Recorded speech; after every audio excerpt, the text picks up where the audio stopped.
This is the Artist Entrepreneur Podcast. We are your hosts, Amanda Ritchie, Noah Dock, and me, Kerry Wee. We're three artists brought together by the love of circus and dance. Amanda from the world of Cirque du Soleil as an aerial soloist. Noah, our academic, and me from the commercial dance world. This is one of the greatest jobs in the world, but it comes with uncertainty. Each episode contains insight on how to pursue art-based businesses. We'll have a variety of guests and have lively weekly Discord. Tune in every week to hear our perspectives on the minefield that is the artist's way of life. Yo. All right, listeners, we've got a little bit of shave face. Is the hair freshly cut as well? Come on. I want to see Oh, you want to see the dude? Okay, maybe he wants to see you too. Of Okay, course hold on I one want second. to see you, Bean. Hi, Bean. What are you doing? Just hanging out. What are you doing? Oh, you got heels on again? And I have tights on. They're K-pop Demon Hunters-esque boots.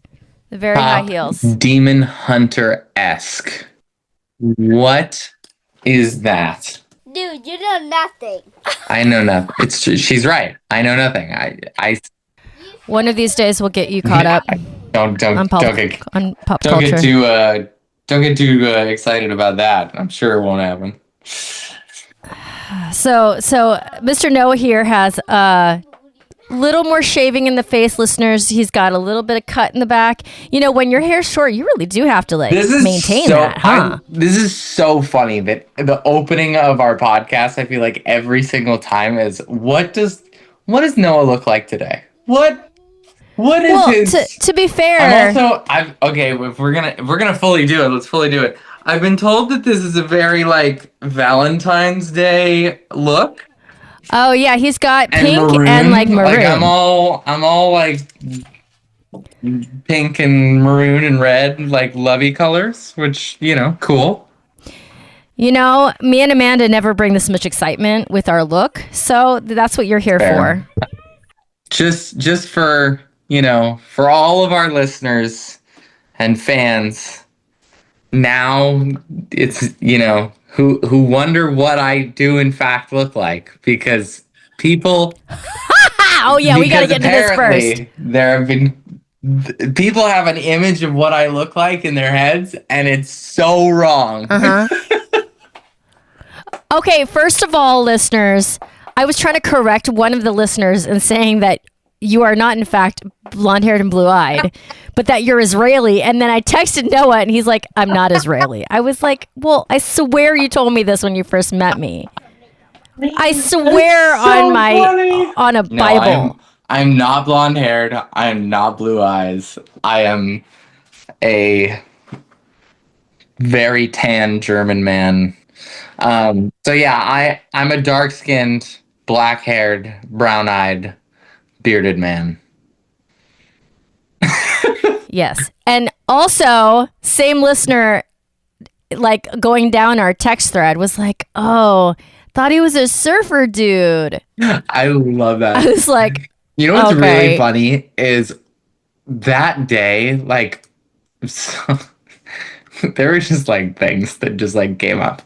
That day I had been at the gym, and there was a guy at the gym that is stereotypical surfer dude look, curly blonde with brown underlay, buff, had the whole Australian surfer San Diego vibe, the tank top with the rip curl and the whole deal. And I was like, man, that is a surfer dude. And not even kidding you, 2 hours later, I'm on Instagram, and I see him on Instagram, and he's a surfer influencer. And I was like, that is so fucking funny. it's kind of hard to do. Were you on Venice Beach or something? No, I was at LA Fitness. That's weird. So funny. The algorithm's following you. So funny. In real life now. Literally. Okay, Noah, you cracked open a topic last week, and it happened in my infected life. your world. Like 100%. It infected my world. Noah, before I go into that, do you have any big updates for us this week? Not necessarily. I sent in some social media proposal. I have some interviews next week set up. I'm not ending, but I'm ending the intensity of my diet this weekend. Okay, why is that? Are you getting Well, I hit 6 weeks. I've lost 13 pounds. I don't know if you have 13 pounds to lose, apparently do you? I did. But Okay. I look good. I'm just saying, I look good.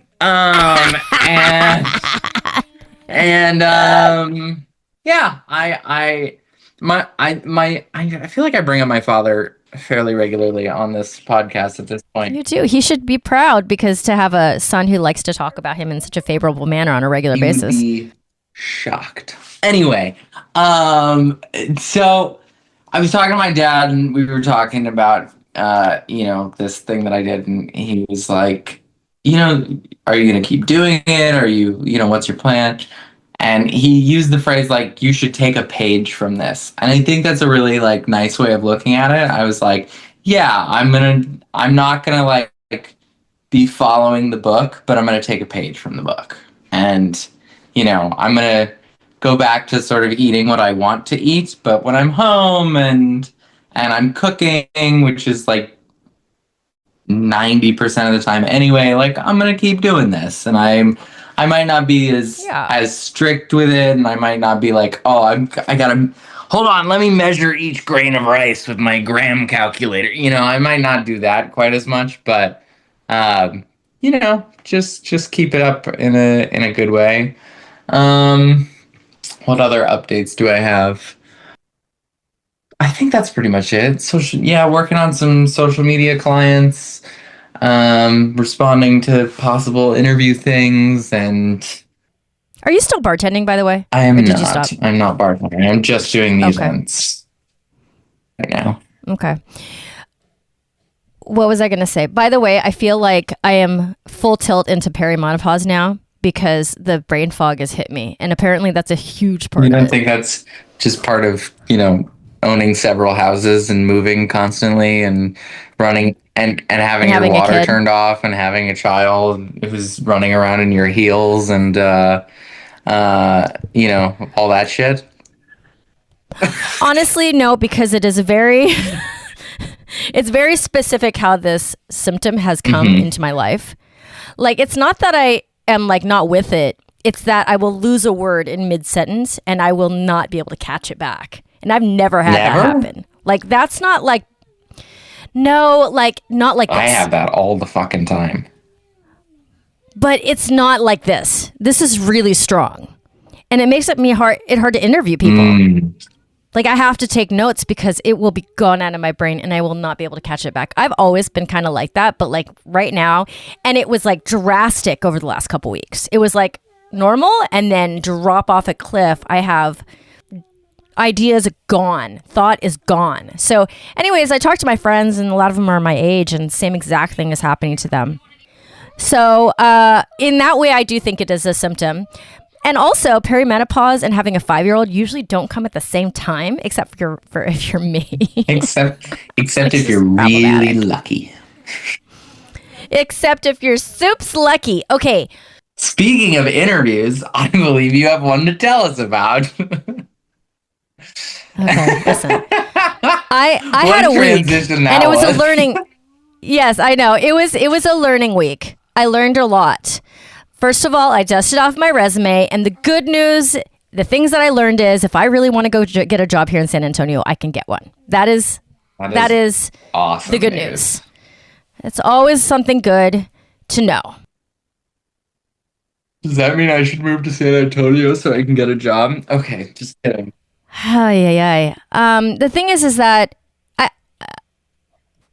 thought number one, if you have gone through the LA hustle, like we like you are doing now, and like I had for so many years, I'm pretty sure that finding a job almost anywhere is going to feel like a walk in the park compared to that. Ooh. I do believe it. LA is it's like That is such an interesting perspective. I feel like you can. I think you can get a job. Well, maybe not New York City. Maybe New York City and LA are in the same ballpark. I'm gonna be honest. But I feel like I always had an easier time finding a job in New York than I did in LA. No, but do you think that's because the time that it was? Maybe. Maybe like the job market's just different now. But over time, like for example, I was in LA for many years, and there was a whole like market crash right in the middle of it. So I could say over time that I had to deal with different externalities while I was trying to work there. But the LA cred really makes a difference, I think. Like, I'm trying to find a job in Pilates, and the person who trained me many years ago, she's one of the best teacher trainers in the world, and people follow her. So the people that are hiring me follow my teacher.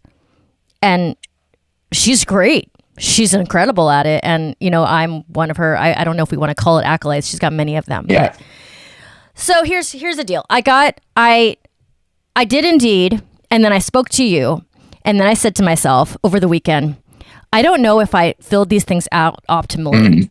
And then I talked to one of my assistant at the Arium. She's an aerialist, but she's in her 20s. And I was talking to her about this, and she's like, look, AI takes the first hack at this. So the chances of you getting your resume seen, if you haven't optimally filled it in. For example, she's like, one of my friends has gotten really good at interviewing, like getting jobs on, like getting interviews, because she highlights all of the requirements and then cuts and pastes it somewhere into her resume so that the AI will pick it up. Smart. Yeah. And it just anywhere on the resume, and then the AI does it. And I was like, oh my God, I am too Gen X to make all that work. So on Monday, I went to the FedEx Kinko's and I print out paper, and I do like 3 different versions of it, because one is for stretch, one is for Pilates, and one is for personal training, and one is for group training. And I print them out and I start driving around the city on Monday morning. I have a folder in my car with different for dropping shit off. Yes. Just like, oh, I'm sorry, Bean. I'm sorry. That was adult language. I apologize. Will you forgive me? I'm so sorry, Bean. I'm so sorry. Okay, so I start driving around, and I only drive around on Monday, and I get 2.5 interviews. Nice. Okay. So first interview, and I don't even care, because I feel like our podcast isn't big enough yet for me to get in trouble. Fair. So I have now a Zoom call scheduled the next day for Stretch Lab. Have you heard of Stretch Lab? I want to say yes. I'll explain it to you. I want to say yes. It's in LA and New York, right? Okay. It's everywhere. It's a franchise. It's like Soul Cycle, but for stretching and Pilates? Yes. Not even Pilates. It is assisted stretching, okay? So I'm not even convinced that I want to do assisted stretching. In my mind, to me, it's massage except it's stretching. And that the person is doing very little of the work, which to me is a little antithetical to the whole thing. I mean, call me a dance and circus purist, but it sounds little, you know what I'm saying? Yeah, seriously. It's like, it's kind of bullshit. Sorry, guys. Kind of bullshit. Sorry, Bean. So, but I get, my resume, I have so much experience. And it's very specific experience. And you would think a place like Stretch Lab, I get flagged. So like I got flagged by the owner of all the studios in San Antonio. I got flagged. So I got an interview very easily. And I get on the phone with this guy, and he starts explaining this job to me. And I said, and I knew in my heart, like I was like, this isn't going to work for me. I said, sir, this feels like a really great job for me when I was right out of college. It really does. Like, I think it's like $22 an hour or something like that. That sounds about right. And you're manually stretching people. So it's also only full time. They don't want a part-time person. And if they don't they really don't want part-time people. They want full-time people, and they want to give them a full-time job. And I said during the meeting, I was like, look, I don't want to waste your time. I don't think I'm the right candidate for this. And I give him the reasons. We keep talking, and he's he's a good guy to know here in San Antonio because he's in the fitness world and this and that. So we both decide that it might be worth it to go to our next interview. And then before the next interview, I get an email from him saying, thanks you for your time. I don't want to waste more of it. Like, I talked to my owners and we don't think this is the right fit either. Yeah. Because I told him, I was like, this hourly rate is probably not going to work for me. But I'll tell you right now that I will bring much more to the table than I'm going to take, for sure. 100%. And so then he's like, okay, we have a non-compete. And I'm laughing because I'm like, why would I do assisted stretch anywhere? I don't even want to do assisted stretch there. Why would I do that? Like contortion and circus flexibility privates are not the same. Like I do not count that. So also there's other catches. You are required to go through a training program. It's about 40 hours and then a 20-hour practical training where you're not getting paid. And so anyways, I don't end up doing the second interview, and I think it's probably good for both parties that I didn't. But I also talked to one of my clients. She's like, be careful with them because they fired me and they just took my first paycheck to pay for the training. Fired you where? And Where'd they fire you? They didn't fire me. I'm talking about somebody else. Oh, I'm going to get so in trouble. Sorry, Stretch Lab. So, but the thing is, I'm sure it is a good job for somebody who has a kinesiology degree right out of college. I can imagine why it might be a good choice, versus like going into an Equinox type of thing and working 40 hours a week there. It's kind of equal, to be honest. She says this. So I wonder in the small print of the contract if it says if you get fired within a certain amount of time, we garnish your wages for your training, or if the training gets paid for by the masseuses, I'm going to call them, no matter what. I never got to that answer. But this is corporate. It is like, I also find out one of my friends owns 3 of them in Jersey. And he knows nothing about the fitness industry. It's just a good investment because these places are filling up. Well, it's like the whole Soul Cycle. I feel like I don't see them very much anymore, but they were they're still around. Yeah, but they were like Starbucks. Yes. They were on every corner. Agree. It was crazy. Okay, the difference with massage and something like this is that, if the person on the ground or on the table is doing very little, the amount of stretch you can actually give to them is very minimal because there's no tension on the other end of that muscle. So if you're stretching their hamstring and their hip is just coming off the ground, you're basically doing nothing. Yeah, I mean, I okay, we are such purists with this. We're circus people. Like I get it. Listen, I get it. Okay, it's like, okay, it's kind of like hiring somebody sometimes it's nice to take a class, right? Sometimes it's nice to take a class, not because you necessarily need the class, but because it's nice to have somebody yell at you every once in a while, right? It's nice to have someone just like tell you what to do. And you're saying the clients that I don't think you tell the client what to do. I think you're just gumbying them. But but maybe it's just the physical equivalent of them, somebody telling you what to do. I mean, they had this long-term like myofascia manipulation something, and I'm like, oh my God, what corporate board field tested and surveyed which words to put together? You know what I'm saying? To come up with this method. I mean, all good for. I mean, look, these franchise owners are probably killing it. They're raking in money. Raking it in. I personally am like, go do your thing, but so I went down that rabbit hole. Sorry, try not to get in trouble. But maybe this is how we're going to find out if people are really listening. Okay, so the second place. You're just going to get angry calls. It's like, how could you talk about us like that? I think that regular people would want to get stretched so passively. I think it might feel nice, right? But when I stretch somebody and I'm teaching somebody flexibility, it's to gain flexibility for them. That's not the goal of these sessions.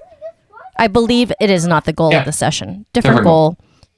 And it kind of crosses over the line that I don't want to be in, because the line of athlete, or just, these people aren't trying to be athletic. They're just trying to feel good in the moment. And that makes me a masseuse, basically. That's using stretch as a modality. Okay, so that was number one. Didn't have a second interview. Okay, so the one that I ended up turning down. So here's the thing, Noah. It is a very interesting position to be in, you and I, to turn down a job that you're both interested in and capable of doing and needing very badly, but you turn it down anyway because it doesn't make any freaking sense. And it's really a hard nut to crack in my head. Yeah. Because I am an adult with responsibilities that just turned down a job that I need. But I knew, basically, they'll do part-time for me, but they will not do less than that. So what that would mean is I drop being... Is that bad? And I'll tell you why I thought I could do it. Got it. Okay. From a very sterile standpoint, just thinking about it, I was like, I can pull that off. So I dropped being off at 7:45 for school, and it's rush hour. So for me to get to the gym, I would give myself for an hour of driving, and then I would start my first client at 9. I would work till 2. This is 5 days a week. It's part-time, but it's 5 days a week? 5 days a week, 9 to 2 for me. That's what it would be. Then I would get Bean, and then I would be mom until I drove to the area to do my other job. That doesn't leave room for any meals before 2, unless I'm eating in my car. It doesn't leave room for all the things I do around this house, laundry, cooking, but most importantly, when am I running my business? Yeah. When the F am I running my business? Yeah. And can I tell you, maybe she's listening to this. This woman that runs the program over there, she's freaking rad. She's freaking rad. She was in Vegas for however many years because she did Le Rev, and then had an injury and had a kid, decided she was going to go full-time in Pilates. She started teaching Pilates. She was there, and now she's here. She's running the program. She set me up an interview where I was teaching all of her instructors at once for a group class, which I was like, do you do this for everybody? Because that's kind of maybe it's like two or three steps into the interview process, because, that's kind of a lot to coordinate, where all your teachers are there. So I was nervous because I was like, I hate instructing instructors. There's nothing to fix. And I'm just like, oh my God, it just feels like pressure. Yes, Bean. Oh, yes. I love these heels on you. Good job. Unless it's me and we're just fooling around. No, teachers that I don't know. I'm like, oh my God, I was so nervous just because they're instructors. And so I did the half an hour test of the class. I taught them. And she was just the raddest chick ever. I want to be her friend. I'm like, can we be friends? But she was explaining, she's like, no one does well in the commission structure here without doing at least part-time, full part-time. You're either 20 to 25 hours. She was saying 25 hours because it would be 5 hours a day for 5 days a week. But the thing is, to be full-time there, you only need to be 30 hours. So I'm just 5 hours away from getting health insurance. Yeah. If I were to do that.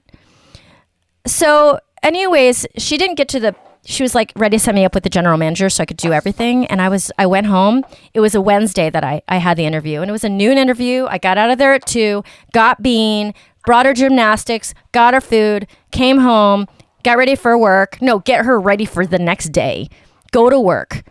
We're at another studio because there was a flood at our studio. So I'm dealing with separating some equipment that's not ours. So after class, I'm still there. I'm still there at 9 p.m. And then I get home, Noah, and everyone has waited for me for everything. She didn't want to eat until I got home. She didn't want to brush her teeth till I got home. Nothing. So I get this kid to bed. I go to bed. We start again at 6:30. I woke up. I was like, I can't do this.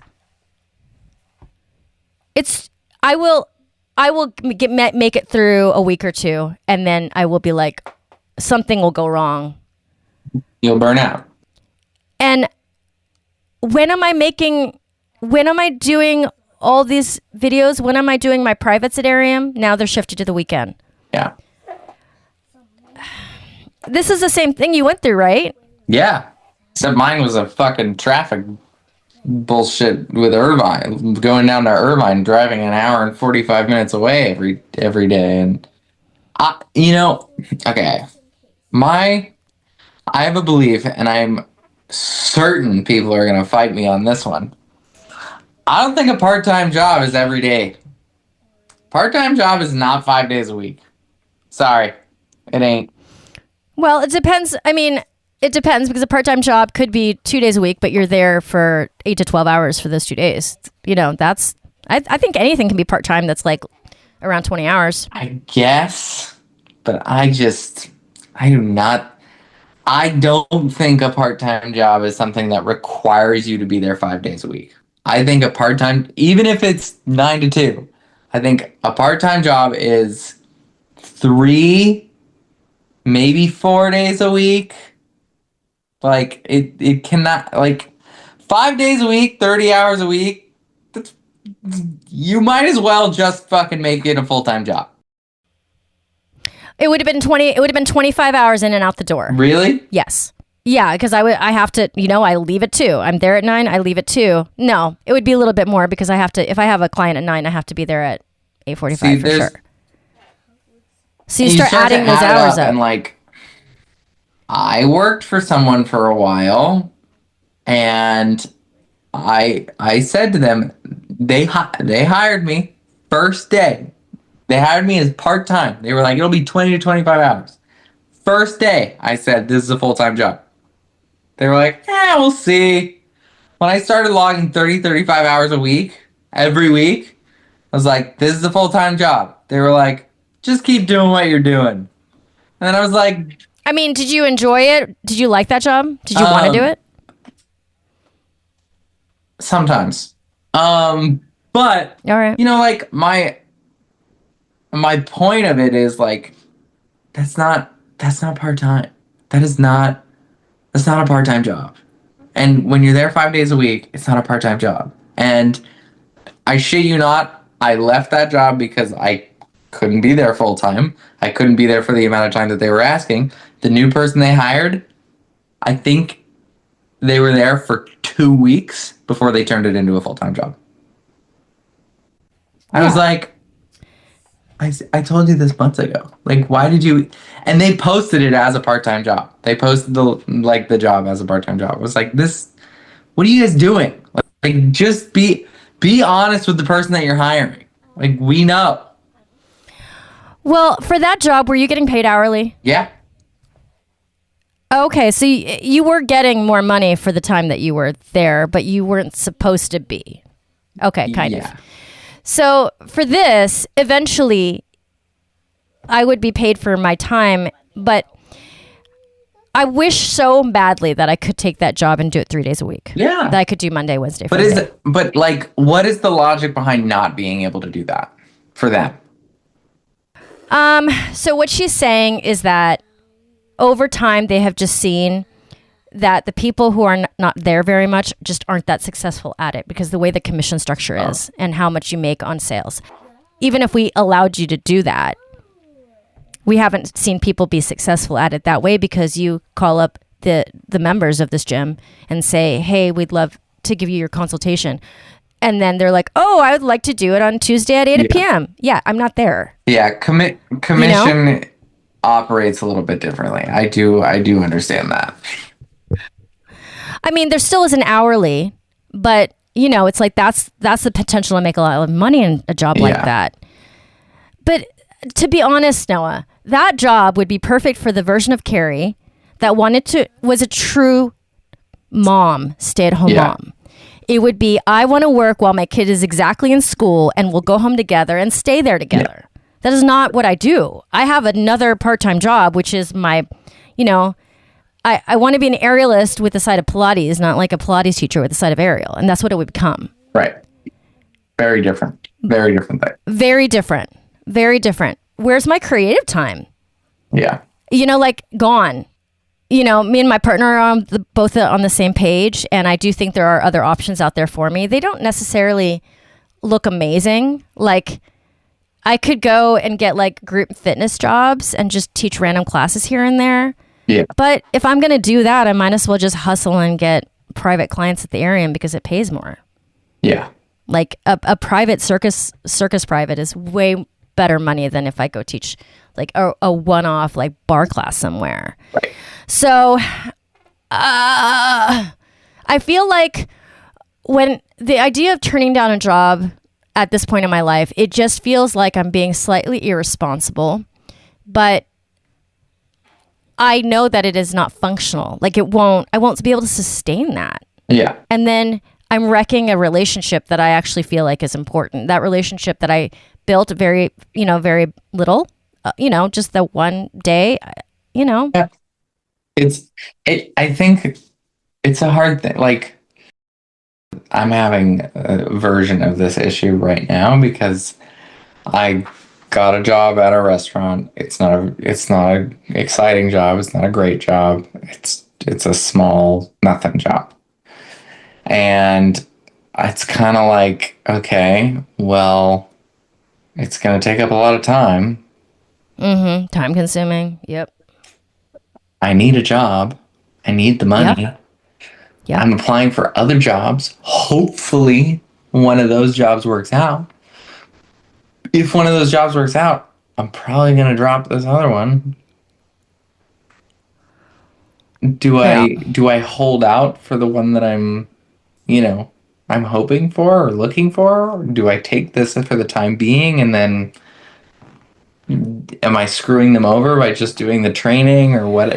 There's so many different versions of this, and like, I don't want to leave somebody in the dust. I don't want to make somebody feel like they wasted their time. They wasted their time. Yeah. I don't want to feel like I wasted my time either. But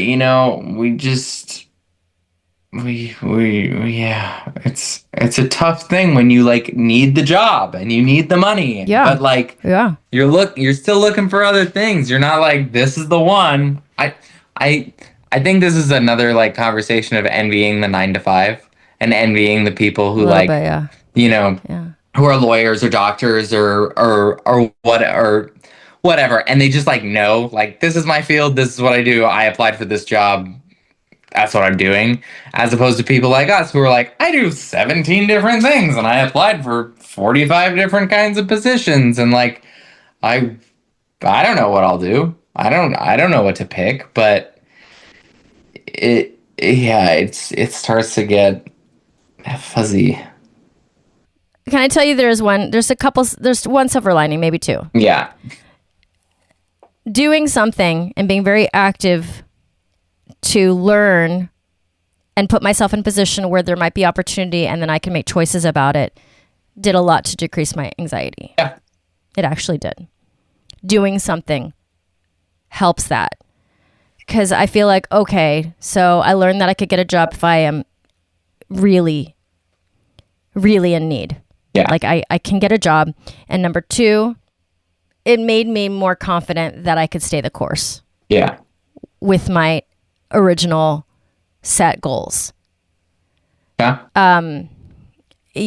Like sometimes you have to see like and look around to be like, okay, what is happening? What's the rates here and there? What would I be making if I was over there and I, committed to that? Yeah. Because I have a very good like situation. It's not LA. You have to like getting people in an aerial studio is not that easy if they've never tried it before. Yeah. It's a whole different. Yeah. Yeah. And it really depends where you are, but LA, it's so funny. The things that like become easier in some places and harder in others. And then harder in others. Yeah, because living in LA is very hard, but like getting students to pay out the butthole for aerial class when they can't afford is quite easy. And it definitely makes you feel a certain way about like being in certain places. It's like, oh well, great. I guess I could just go there and it'll work. And then you go there and you're like, it's not working, or what? Like it's a weird thing. It's a Well, weird thing. and I'm like, I have a skill set. I want to use and abuse it. I want to use the skill set as much as I can during the week. Yeah. But I can't. Yeah. Because in the place that I'm at, it's probably another year until feeling like those classes are like super robust. Yeah. And then it'll go up and down because people run out of money. You know what I'm saying? Yeah. And then these other places, they would love to have me, but they won't allow me to work 10 hours there. I would love to work 10 hours there. And I told her, yes, Bean. Who's the cutest in this house? You are the cutest. She wants to know who the cutest person in the house was. Wow. Okay. Obviously. That's she even has to ask. Yeah. You're fishing, Bean. Anyways, but I can't work 10 hours there. And actually, Equinox is different because they bring you on and you can set your whole schedule. There's no minimum. You just don't make as much money. Maybe I should start. Maybe I should start working at Equinox. I mean, you definitely could try that. I mean, there is flexibility. So at the end of this week, I literally said to Asa, I was like, maybe going back to the original question at hand, I should just do some Uber Eats because unlike him, I have time that I want to fill, but I don't want to commit to anything. And so maybe, but then your car starts to, and then I start like, I'm in the car too much. My hips are going to get effed up for like, you know what I'm saying? I'm just like, oh my God. Yeah. Stay the course, maybe. Maybe it's just stay the course. I pulled off, I'd like to proudly say I pulled off four produced and posted YouTube videos, long form videos this week. Wow. Even with all of these interviewing mess and like all the stuff that was actually taking so much of my time this week. So I was like, ouch, Bean, ouch. I can pull this off. What I do love about YouTube is that I put it up there and even if it's not getting tons of views, every time I check, there's more. Yeah. And it feels like I will get somewhere with it. With Instagram, it has made me quite depressed to even be looking on my Instagram recently, which is why Noah, I had texted Noah in the middle of the week. I've had some good ones on Instagram. I'm not going to lie. Oh my God, no, it's making me depressed. I've actually I was like, oh my God, this is not working this week. I just need to like do something else and come back to it next week. And Instagram's been pretty good for me recently. Yeah, what happened? Did you go viral again? No, but my one that did go viral keeps getting like second wins and third wins. Oh, like 2.8 million views. Like it's. Ooh, this is so good. And like not for nothing, but like some of the like dumb stitches that I've been doing, it's not a ton of views, it's nothing like that, but like I feel like I'm seeing more consistency with like more than 1,500 or 2,000 views or whatever. That's good. And it's just that's nice to know that like we're sort of out of the hundreds when it comes to those kinds of pieces of content. I mean, 2.8 million, that's a lot of eyeballs on your brand. It's a massive amount of eyeballs. And that could be part of my, I guess, update that I didn't really talk about today is I had like marketing meetings for Red Flags this week. Mm-hmm. And it was a lot of talking about eyeballs and just getting, like, we met with a digital media company for ads and things like that. And it's fucking eyeballs, man. It's such a blessing and a curse. Like, it's like, oh my God, it is such a blessing. You gotta pay so much for it, but at the same time, like, sometimes it's good, sometimes it's bad. I forget who I was talking to, but they were talking about like the ads. Oh, I know who it was. We were talking about like the way that they had done marketing as a startup, and they were like, yeah, I mean, there were times where we would spend like 150 grand on like an influencer posting something, and we would get like 9 leads. Like we would get like Oh, yeah, fucking yeah. nothing. But then we'd spend like 20 grand on somebody, and like most of our clients or most of our users would come from that. And it's like you just never know. Like you're just, this is how much money we have. This is what we're gonna like. This is what we're gonna use, and we're gonna spray and pray, and try and cover as much as we can. And it's such a, There's a semen joke in there somewhere. I'm sure there is. But yeah, it's just like it's such a wild thing. It's such a wild experience. But Okay, so after our conversation, what was making me depressed about social media is that more and more so when I just scroll through, I'm just hitting viral video after viral video in people's viral videos. And it's making me like it was and they're crap. legitimately what yes, and it was legitimately bringing my mental health down like social media does for many people. But I noticed it after a couple days. I was like, because I was focused on getting eyeballs. Yeah.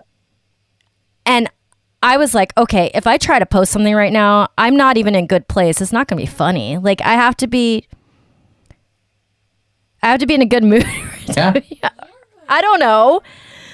So, oh goodness. I've been like really trying to not overthink it. Like as much as I possibly can. good. Like yesterday I posted something. I saw the video. I was like, I'm gonna make the stitch right now. I'm gonna respond right now. I did it immediately. I posted it and I was like, done. It's out of my head. It's gone.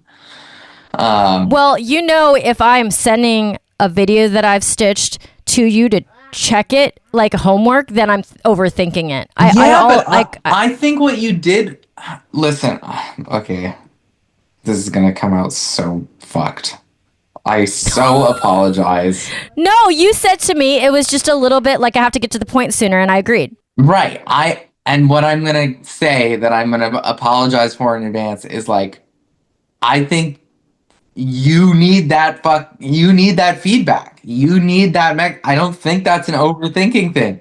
I know. Oh, okay. Well, I'm 48 and I don't about the fact that like when you get mad at me because I'm just like, I pull it up and I'm just like naturally charismatic or whatever, and you're like, Noah, fuck you. Like, why? How come I can't do that? Some people are like that and some people aren't.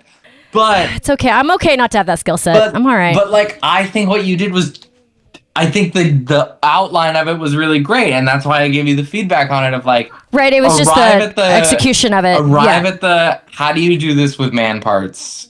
Faster. First. Like, if your hook, like, let's think about it from the like social media marketing standpoint. If your hook is you watching the video going, and the first thing you say is, how do you do that with your man parts? Suddenly people are like, what the fuck is she talking about? I want to know more. If you start with, okay, so here's what I want to talk about. People are like, I don't give a shit. Like, I'm moving on.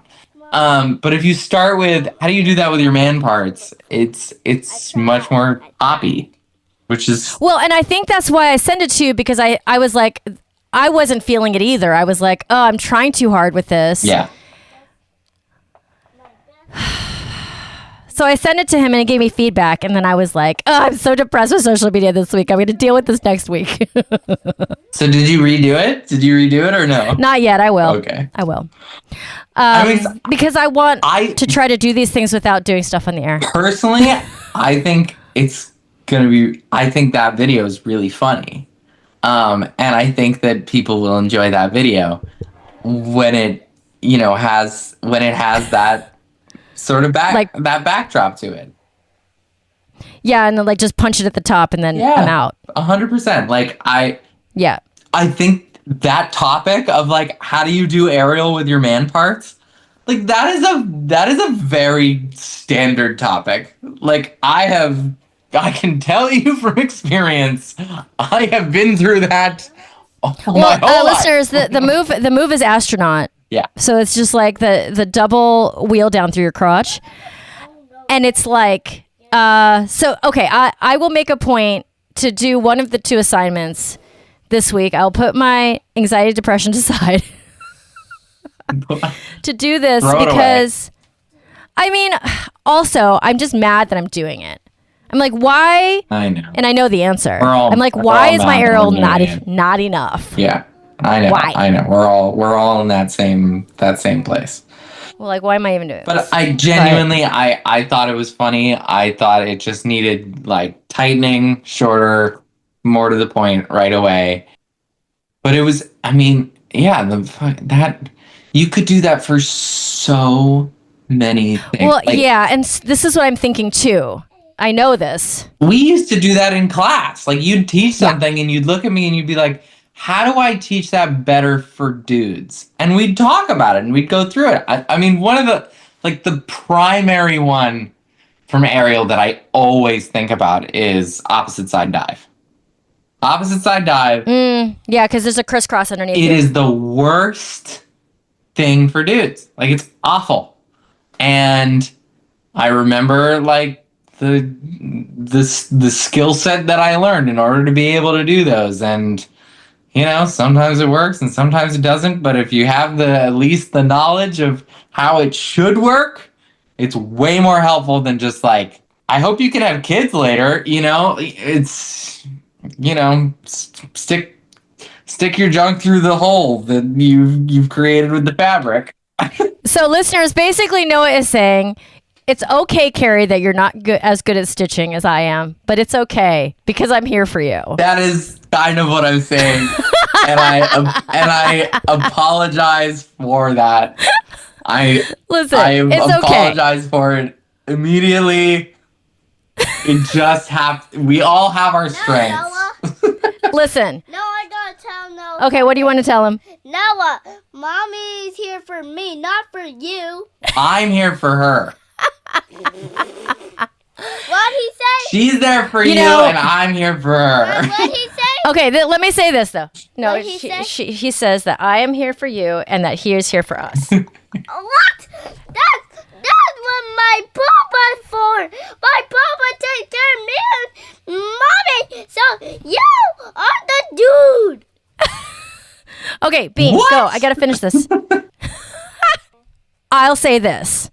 Listeners, I don't feel so bad because if Noah wasn't as good at stitching, then he wouldn't have 2.8 million views on something. So he's not just better at something than Kerry. I'm not just pulling He's better this out at of my something. he's better at something than probably most of the population, and I can be okay with that. I disagree. I think that is total dumb luck, and yeah, I just get lucky sometimes.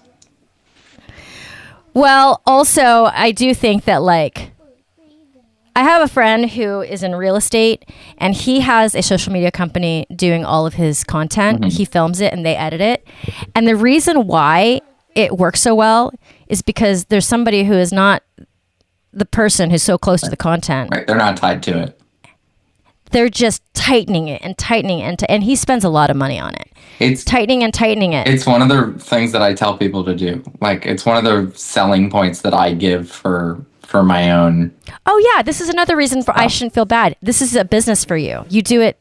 Yeah, as a job. That's true. Literally, I do this as a job. So yeah. Okay, and then one other thing that I wanted to say is, with my anxiety and everything, I feel like this week of interviewing, I got so sick of all the things that I was trying to do for my business that I was like, maybe it'll just be easier if I do a job that somebody gives me money for. And then I learned this week that isn't necessarily the case. Like, there's just no easy fix. Yeah. There's not an easy fix to the not the problem that I have, but the puzzle that I have. There rarely is. I know. Rare. Where's the golden ticket, Noah? What the F? Yeah, why can't we just win the lottery? What's the fucking problem? And also, I am a Gen Xer. If I think that I'm going to be so naturally good at some of the things that I'm trying to do with technology right now. That's not a Gen X thing. I think there's just certain people who have that, and you're one of them, and that's fine. It's totally fine. I think that Noah is trying to be nice, but not nice to me all at once. No. It's just the thing. It's just a thing, and it's totally fine. And that's it. That's it. Like you're just one of those people who like you're like, yeah, I'm just naturally good at things. Toss. Which is fine. What? I listen. You mean I have that too with some things. I'm like, there's certain things that I'm like, obviously I'm gonna be great at that thing. And then when I'm not, I'm super disappointed. I'm like, what the fuck? What is this? Why isn't this working? What happened to me? The best part, Amanda, where are you? Is that Amanda's getting all these texts too, and she does not have the time. She's not responding. She does not have the time to respond to any of my. Can you check my homework? She does. Can you check my homework on this? She does not care about what we were talking about right now. She's like, I am driving from point A to point B. I am talking to a student. I am doing my homework. Leave me alone a little bit. Well, she did leave us one message this week. It said, I will not be available for 3 weeks. It's true. Well, where is she? Well, she had Fire and Flight. Oh, and then she's in Tennessee. Oh, because I'm coming to LA at the end of the month, and both of these But not the end of the month. Oh, yeah, the end of the month. Yeah, 27th, 28th, and September. Both these mofos are not available to do anything with me. So I'm not mad at it because I just dropped those dates on their asses. I do apologize for that. I mean, your father can only be born on one day a year, and it had to be that same day. So it's his 70th birthday, and that's a big deal. It's gonna be a big party, but you're only here for like a night. I know. If you were here for longer, I'd be like, great, like let's go do something. But you were like, I'm available for these 2 hours, and I was like, okay, Kerry, that's not gonna work. I'm available on the Saturday night between 8 and 10. Yeah. For all of our listeners who live in LA, Kerry's available for 2 hours on Saturday night. And that's if I'm not deciding that I'm too tired. Right. Yeah, that was the other hilarious part of that text. You were like, that's only if I'm awake. For the record, I still might not do that because I might not be awake. Well, I'm also going to be teaching in Thousand Oaks, which is not close. It's an hour away from where I'm staying. I'm staying in Silmer at the Dangle House. Shout out to the Dangle House. Tanya Holt. And I'm going to be teaching workshops. And then I'm going to go back to Dangle House and teach a workshop. And then I'm flying back to teach my classes on Monday night. Where are you teaching? Dangle House. It's Tanya Holt's space up in Silmar. No. In Thousand Oaks. Where are you teaching in Thousand Oaks? Oh, I'm teaching Amanda's competition kids. I got this job through her. Oh, shout out Amanda. That's so funny. Yeah. She's out of town. She's definitely not going to be here. That's funny. I did not put 2 and 2 together on that one. I did get, technically I got that job from this podcast though. Oh yeah. Because they wouldn't have just asked Amanda for a referral. They want me because they've been listening to me talk SHIT on this podcast for now the entire year. I mean, I get it. Bean?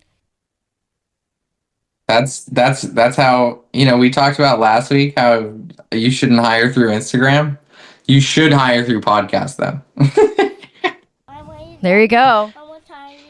I think right now, unless Noah has any more knowledge to drop on us. I mean, I have probably less knowledge at the start than I did now. So, that's where we're at. Oh my God, I'm sweating in here. Why is there no AC coming into this closet? I'm fine. Hi, Bean. Bye, dude. Bye, dude. I'm a dude. Bye, dudette. You're a dude. You're a dudette. No, I'm not. I have my dude person, and you are not taking care of me and mommy. My papa can't handle a dude. I'm wondering if I should take the SHIT talking out about that one place I didn't end up working. I really don't think they're listening, but I guess you never know. Crossing those fingers. Okay, you ready? Yes. Bye. Have a great week.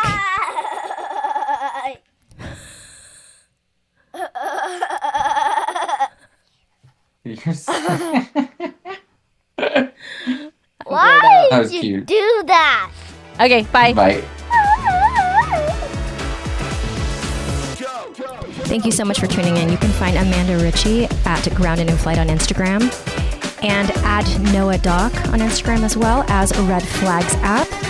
And me, Kerry Wee, you can find at wrapyourheadaroundsilks.com. Thank you so much for being here. We appreciate you. We have so much more coming at you, including guests that are in this art world, that are blazing their way through new businesses, and just more banter from us. Thank you for listening. This is The Artist Entrepreneur.